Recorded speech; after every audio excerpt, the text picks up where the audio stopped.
With it being National Poison Prevention Week, we want people to really have front of mind safety for their pets. It would be wise to kind of have a point of view of your pet. So it may sound a little silly or feel a little silly, but maybe get down on your hands and knees and walk around the inside of your house and look for potential hazards. Poison specific, your own medications. If you have them and you leave them on a table and it's something that a pet can get into, that is something to think about.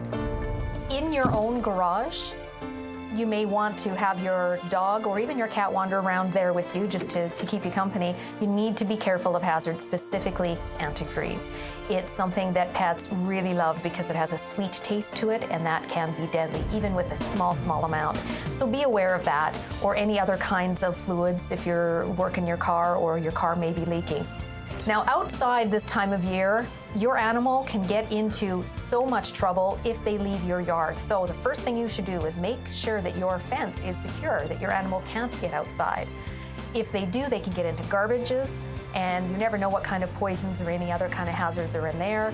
And if your animal is in trouble, you need to get it to a vet as soon as possible. So have an emergency number by your phone at all times. This is just the week to remind you to have it handy. You just really want to be preventative so that you don't have a terrible tragedy.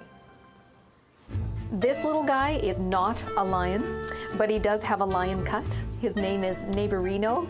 He's been with us for about 6 weeks. He was found as a stray. He was very matted, so we needed to cut all the mats out, give him a little bit of a shave to make him comfortable.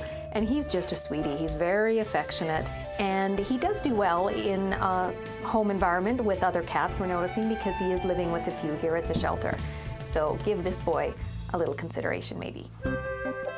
If you're looking for a ferret, we have 4 of them right now, one being Oliver.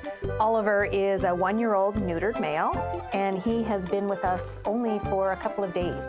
Ferrets, if you do your research and you find that you have the right lifestyle for them, then they are a wonderful pet. This beautiful girl is Chloe, a sweet girl, gives lots of kisses. And one of the sweetest dogs I think I've seen here in the last little while. Chloe is a pit bull mix, and she came to us about 2.5 weeks ago. And she would do well in any family that is willing to take on the extra responsibilities. You will have to pay more for your annual license fees, and as well you'd have to pay some insurance to have a dog like that. There's also restrictions as to where and how you would have them outside of your own yard. So that is one thing to keep in mind. Definitely well worth it though if you are looking for a pit bull mix. Very sweet girl.